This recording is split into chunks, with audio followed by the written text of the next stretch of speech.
We've heard our presenters today talk about sustainability side and then the impact investing side. I will talk a bit more about society and people as a whole. And my day job is that I'm a consumer experience director at an agency here called Relativ. If you don't know what consumer experience means, it just means making your life better, essentially. So that's what we're going to talk about. How can you use this idea of making your life better in your business? I want to start, not on someone else's presentation, but my presentation. Have you ever felt excluded in your life? Have you ever felt like you didn't belong? Have you ever felt like something just didn't work? Like, why is this so hard? I'm a smart human being and this is just not functioning for me. Or have you ever felt like your needs just weren't being met? Like, why is this not working? I just don't understand. I'm having so much trouble. These are things I deal with on a daily basis, not only as a foreign person living here, but in my day job. But I bet you that they're things familiar to your life as well. It's a very human need. And this is what inclusivity is all about. It starts with those moments in our life. Now, the leading framework in inclusivity is something developed by a woman named Kat Holmes and Microsoft, and you might recognize it. It's this chart here. And if you look at this chart, you're going to see things like touch, sight, hearing. And if you think about those moments in your life where you felt excluded, are they sight, touch, hearing, feeling, speaking? Some of them very well might be, but was there something more? My venture is yes, there was. It's not all just about your physical ability. So when we think about the world of inclusion and society and impact, don't just think about a physical ability, think about something more. And that's what I want you to be inspired by today. I want you to think about that moment in your life where you felt everything that we just said, everything where you didn't belong, something was too hard for you and it should have been easy. And that's because this chart here really only covers 1 in 5 people in the world. And that's great. That's what we classically define as a disability, somebody with an apparent need and an inapparent need. And that alone is equal to the buying power of China, which is pretty massive in and of itself. But what you just thought about is how your moment also is included in this. That makes this buying power even greater than the people of China. And that's what I'm here to talk to you more about today. So, I've done a lot of research on what makes us feel included, what are the areas where we feel excluded, and so on. And so as I mentioned, a lot of times we're mostly talking about those outer biological markers about us. What do we know about somebody's appearance? But there's also things that we feel from society. Maybe it's your job title, maybe it's where you grew up, maybe it's your financial level, and things like that. And then there's things that happen inside of you. How do you feel today? Yesterday I had a migraine and I couldn't really function because of that nice storm we've been having. Even this morning as well, I had a bit of one. And then there's cognitive things, like, are you understanding something? Are you able to participate in your fullest level? And these are all moments that we're experiencing that where our self-identities make us feel excluded in some moment. And as my profession as a CX director, it's to fix all of these things for people. All right, so now if I had to rename my whole topic that I'm here to talk about today, it's how to be inclusive for society. How do we build better businesses and what are some of the things that you can do? So I want us to go on a journey back to college and let's take Marketing 101 together. And if you've never taken Marketing 101, this is one of the frameworks you're probably going to have taught. It's called the 4 Ps. And it stands for product, price, place, and promotion. And they're all basic things that a company needs to do. But let's take a look at how we can use each one of these and apply inclusivity to it. Now, some of these will be relevant for what you're working on, and some of these won't be. But I just want you to be inspired by the models here and think about what that could mean for your life as well as what you work on. But I have a problem with these 4 Ps. Because if we think about social impact, we know that from our first presenter today, it's what is good for society and what is good for the environment. Well, that's not here, right? So it's no wonder that we have so many businesses that make us feel excluded as customers and as ordinary people, because we're not included in the things that we are told we need to do as marketers. All right, so let's relook at that and what's missing. People, of course, and the fundamental understanding of consumer experience, the word consumer, people, customers, and what we do as a business, the bottom, process. And I'll come back to why I arranged this chart this way a little bit later. So let's take a look at people. When you start thinking about your business, I want you to think about those overlooked communities and what is the power of those moments of exclusion that people feel. So this is an example of a new startup over in the US that identified that a lot of health data is not including women of a certain age. I'm about ready to be in that target market. And these are perimenopause women that are experiencing weird health phenomenons. And when they go to the doctor says, you're just being silly. That doesn't exist. But in fact, that data does exist. It's just hidden. There's voices all over the world that are researching this. So this community is a platform of women of a relevant age group and all of the leading experts coming together to share the information that they've learned. It's nothing more than a social group for people of a certain age, but they're sharing health information. So this is a company that's built on an overlooked community and needs of that community. Another example is, raise your hand if you have a relative that may have had dementia or Alzheimer's and you're intimately familiar with that. Okay, we've got a pretty good crowd here that has that. In my family, it runs in my family. And so this particularly hit home. If you've had exposure to a dementia patient, you know that the worst thing that you can actually do is say, that's not true, you're lying, or, actually, blah, blah, blah, because it makes that patient even more angered. So this is an example of a community in Australia, and they've actually worked with all of the businesses in that area to say, hey, we're going to be Alzheimer's and dementia friendly in this community. So if a patient comes in and they pick up maybe this device and they accidentally walk home with it without paying, then later one of their caretakers can kindly return it and say, oh, sorry, and everything's okay. They have built a community, a new type of community for that overlooked community of dementia patients with a shared social understanding. And one that we commonly see here in Japan now, really post-pandemic, is, I believe it's called Mamaro. And these are little pop-up booths, commonly at train stations, commonly near aquariums or places that families will go, and they allow mothers and fathers, anyone who's caring for a small child, into this small facility to take care of that toddler, that child. If there's a temper tantrum going on, it's a nice, safe, quiet spot in the middle of train stations, right? Now, normally this is an overlooked community in Japan, but this is a business that's been built on those people's exclusions. Now, if we think about the next P, it's product. This is a really old example that came to my attention recently. So my grandmother grew up in the Great Depression, and I actually asked her about this.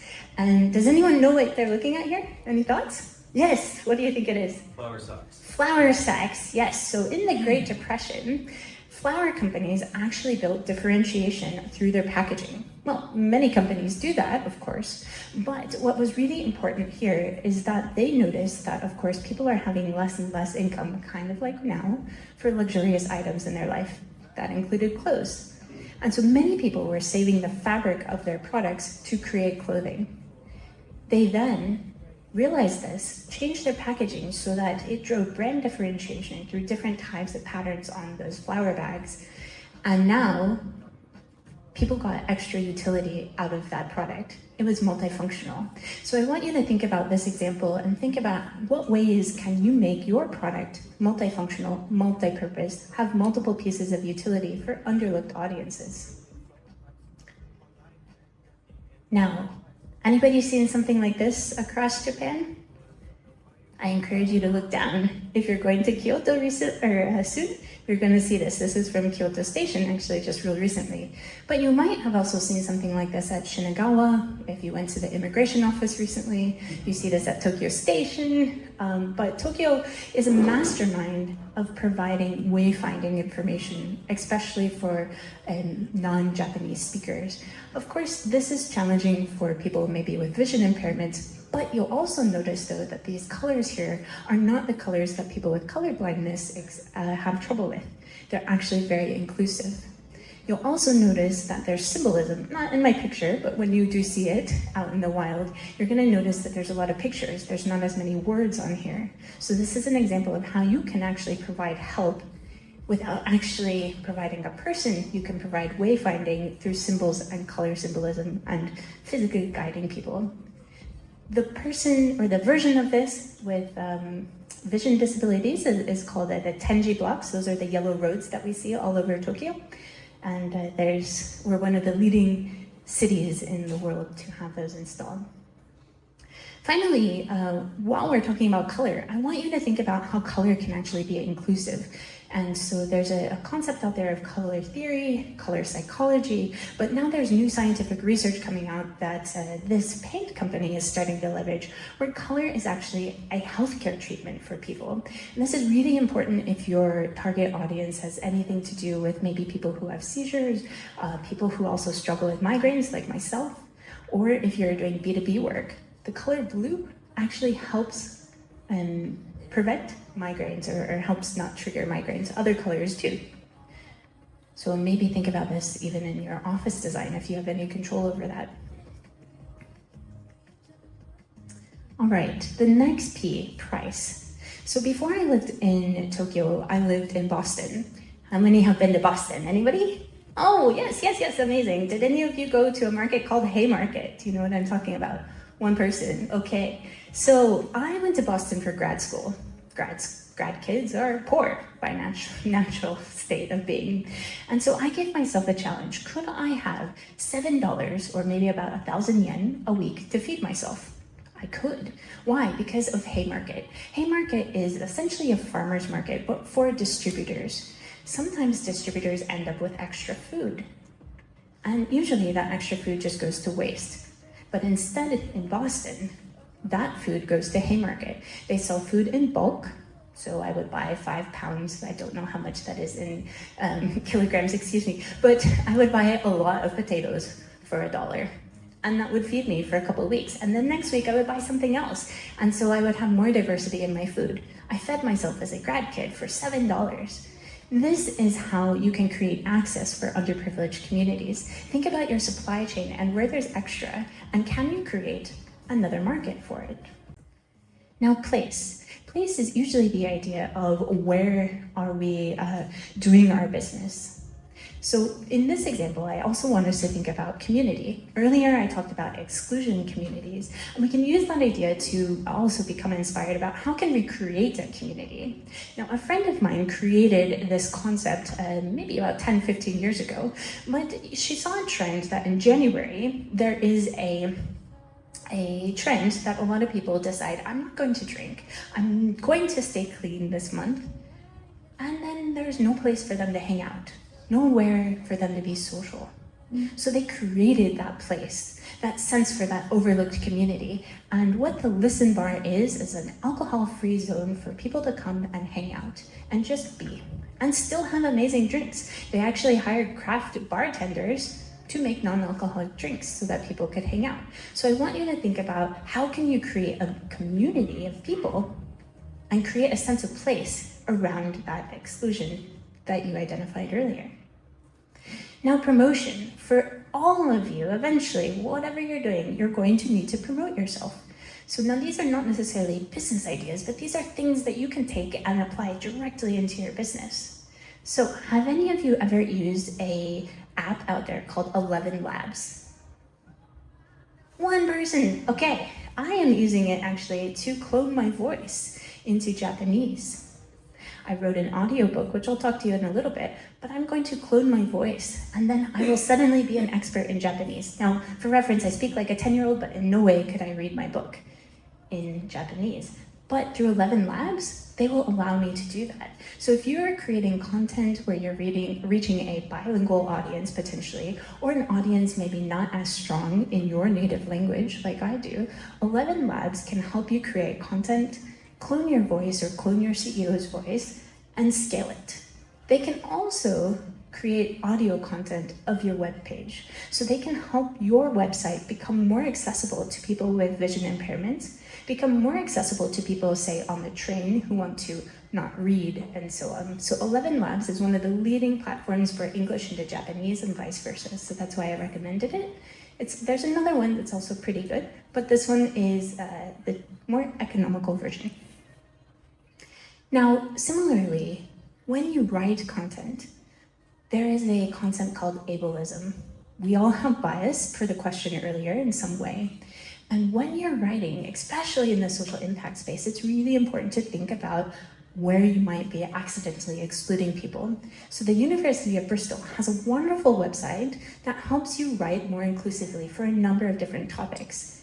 But this is also an opportunity for you, because not a whole lot of people are talking about, what does this mean for my space? What does this mean for healthcare? What does this mean for energy? What does this mean for digital access and so on? I have yet to see guides for each of those industries, so you can create some thought leadership around this yourself by using some of the tools that have already been created.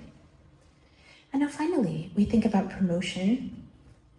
And what does it mean to actually build a platform and live up to that through all of your marketing activities? This has been an example that's been around for quite some time, but the Dove campaign for Real Beauty, it's been around maybe 20 years, I think, or something like this. What is particularly inspiring is through every piece of new technology that comes out, they think about, how can I apply my platform to whatever it is that's happening right now? So recently, they've been developing, how can we retrain AI to understand, what does a modern woman look like in this culture, in this aspect? So they're asking women to actually train the AI. What does being a woman mean to you? Tell me the attributes, tell me the pictures, feed it to me so that we can retrain the algorithms in time. And that's what it means to use your promotion to actually create impact and have a platform over time. Now, each of these examples I've talked about are all customer-facing things. And as a consumer experience strategist, there are things that we do that face customers or face human beings that we all see on a regular basis. And then there's secret things that a company does that we would never know. Those are the internal things. Or in theater, it's the backstage moments. Those things, the prop movers, the costume dressers, the makeup artists, all of that. So I also want to talk to you about the process of a company and things that you can do internally that will help you become more inclusive. So I used to work at a company that actually had an environment like this. They created a silent zone because people like me, I cannot work in an open office concept. I cannot think, leave me alone, you disrupt my thinking. But I could go to this room and nobody would talk, there were no meetings going on, and I could get the most work done in my entire life, really. I've never worked at a company since or before that had an office like this, but this is a lifesaver for me. And anybody with ADHD, sensory issues, things like that, need a space like this. So you can create a safe zone for people. Locally, over in Nihonbashi, they are challenging, what does it mean to be an employee? If you're not familiar with the Dawn Cafe, I encourage you to go there on your own. But typically, we think about an employee, especially in Japan pre-pandemic, as somebody who's able to go to the office and show up every day. But what does it mean if we're able to have a remote workforce? What does it mean if we give people the tools to overcome barriers that they may have, to overcome language challenges? So at the Dawn Cafe, they actually employ people who may never have left their home or very infrequently leave their home for various reasons. And a lot of times they're interacting with foreign people in a language that they don't even know, don't speak, because they have tools. They've been given tools by their employer. So Dawn Cafe will help you rethink, what does it mean to have a workforce? What can we do to help our workforce? And finally, I want you to think about the structure of your company. So we've heard today about being collaborative with our shareholders and our stakeholders, But one of the best that I've seen recently is a co-op called Studio Terra Nova. And they are essentially creating an employee-owned company where all of their choices are run by the employees. There's a constant conversation. And I asked for their permission. If you wanted to learn more about them, they're happy to answer questions. So please do reach out to them. You can scan the QR code and they will gladly answer any questions about how they operate and how they run. So finally, if you've learned one thing today, inclusivity is not just your physical ability. It is far beyond that. Start with your own personal experience. Where have you felt excluded today? Then think about where are those spots where people wouldn't know that about you, where you might not know that about your customer. And then start to go talk to your customers and you'll start to understand where in our 6 Ps today you should focus for your business adventure. Because we are complex, but at the same time, we all experience exclusion and we all need inclusivity. So with that, I encourage you to think inclusively. You can follow me on any of the channels, and I wrote a book about this, so I'm happy to talk to you a little bit more, and also a podcast. And just launched a new episode this morning. So thank you very much.